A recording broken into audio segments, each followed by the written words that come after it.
and we won't come up and show out. Eventually, something is going to break. And when Saquon Barkley has the ball in his hands, it's a good chance it's going to happen with him. He's floating the football. It is for Devontae Smith. Touchdown! Got it. Eagles by 10. Touchdown, Josh Jacobs. And the Packers are back in it. 64. Here it is.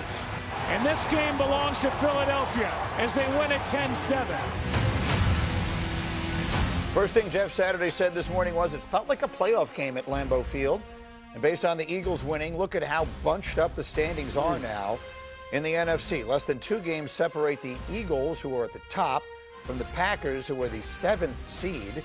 When you include the 49ers, who, as you see, they were the first team out, there are 8 NFC teams where multiple games over 500. I've been saying since it all began, a good team is going to get left out in the NFC. There are not enough spots for all of the teams that we think are good in the NFC, which I'm not sure we would say the same thing about the AFC. So do we think right now, based on last night, you talked about it earlier, Jeff, I mean, they've won all the games against the good teams. Are the Eagles clearly the team to beat again in the NFC? Yeah, I think so. And I think the NFC West, as good as they are, I think there's going to be attrition because they're going to kind of beat up on each other. And I think with the Eagles in their division, they probably have the easiest. I say that they're about to play the Lions, but you know what I mean? Like, they're going to have the easiest road to get that. And I will say, coming from the West, that's a massive advantage for the Eagles if they get home field advantage. Yeah, I mean, I'm a little partial to the Rams. I know the Eagles beat them with 2 blocked field goals in that game, but I think the way that the Rams have been playing, I like that. Obviously, the difference maker for them is they have the quarterback right now who is probably the front runner for the MVP in the league. And so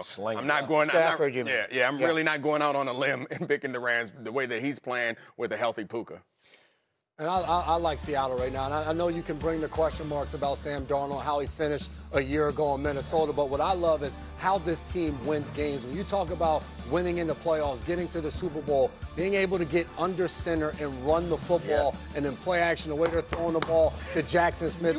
So why you didn't say Seattle then? And then what they have on the defensive line, like, I really like the way Seattle's playing football right now. Seattle's the best team in the league right now. And I say that like it changes every week. I get it. But right now, like, all we can do is the information we have. Right now, Seattle's the best. They're up 35-0 halfway through the second quarter. And you're telling me you got a team that only scored 10 last night. Like, that's I mean, right now, Seattle's got everything you want. Seattle's playing the Rams this week. It is a massive game. The winner of that game will probably become the favorite in the NFC. But, I think it's... The scary part for me with Seattle is their run game. And their tackles, they do a really good job protecting Sam Darnold. That's why he's making those plays. All that stuff kind of changes come playoff time. Windows get tighter, pressure gets more, all those things. They can get under center. The problem is you got to be able to establish the run and play with it. McDonald knows it, but they're going to have to find that rhythm. It's not unreasonable for a football fan who doesn't necessarily have a horse in the race to say, I'm going to need to see it from Sam Darnold. And in the same thame vote on the AFC side, I'm going to need to see it from Daniel Jones in a big game to believe it. They've both been great. There's no question about it. No one's taken away what they're doing with their seasons. But I'm going to need to see them beat Matt Stafford, beat Jalen Hurts, beat Patrick Mahomes in a playoff game before I'm fully ready to believe it. That's true if anybody hasn't done it. For sure. Right? We need to see it from those guys in particular because they've been around a long time. But did you see Daniel Jones, blood dripping, coming out? I mean, just early morning here, just playing tough, fighting through it, playing through it. Put that thing out there. What about the fumbles? Did I say the fumbles? Did I say blood drip? I didn't talk about fumbles or turnovers. I said, did you see the toughness? The difference in Darnold, obviously you could say that about any quarterback who hasn't done it, but Darnold and Jones are particularly members of this Left for Dead club. Yeah, for sure. Right? They're in this club of quarterbacks who at some point in their career we've seen Left for Dead.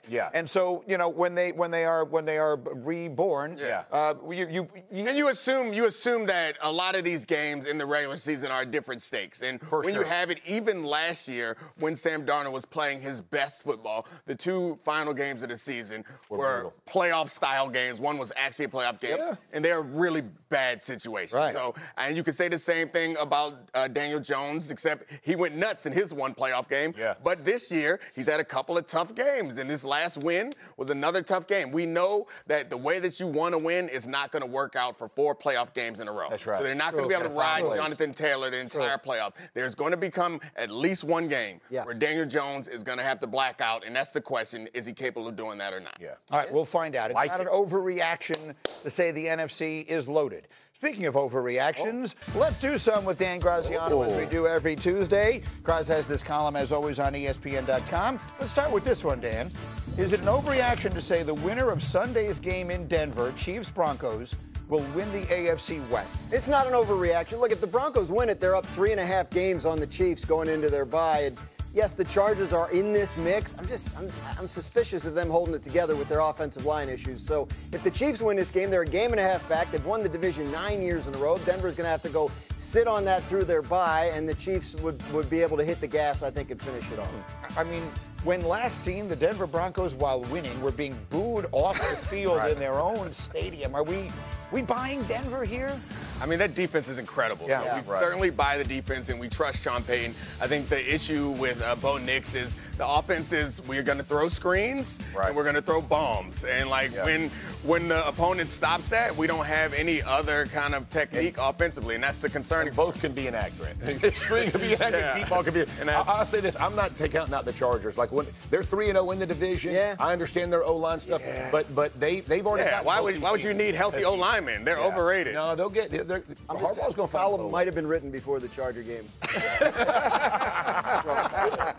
Respect. The last time we saw the Chiefs too, they were struggling as well. O-line. Bills, and we saw the Bills struggling. So a lot of it, I think, you start out week to week, it changes. Speaking of the Bills, the next one. Hey, Dan Graziano. Someone said the Buffalo Bills Super Bowl window has closed.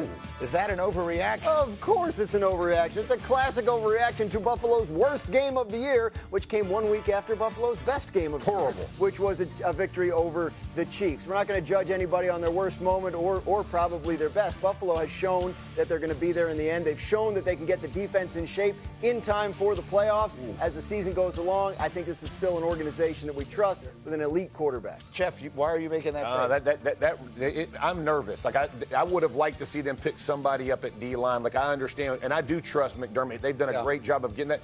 They got boat race. They got Miami ran the rock.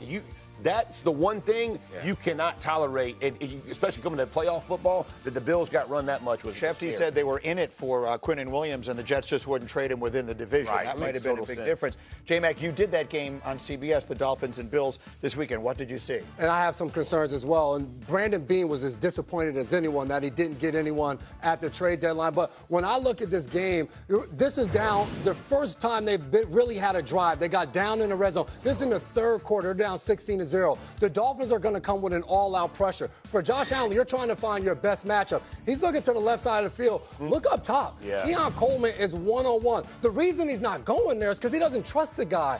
There were multiple times throughout this game where he tried to go to Keon Coleman, and Juju Brents had him locked up. Later on in the game, another opportunity, down 16-6. Josh Allen picks up the first down, but this is the old Josh Allen where he had to put the cape on for the Buffalo Bills to win. In this game, there were multiple times where he's running around doing everything. When he got to the sideline, you saw him say, I should have just went down.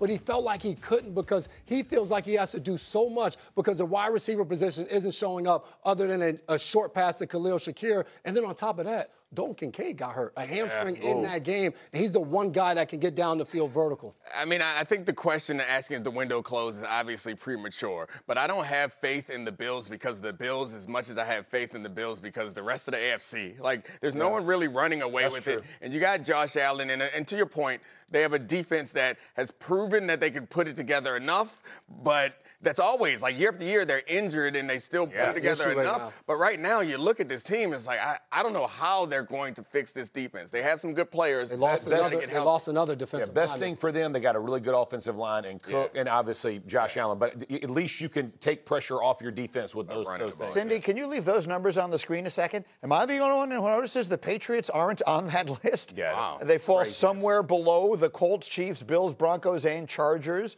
to win the AFC. I'm being told they are 6th. That in and of itself is interesting.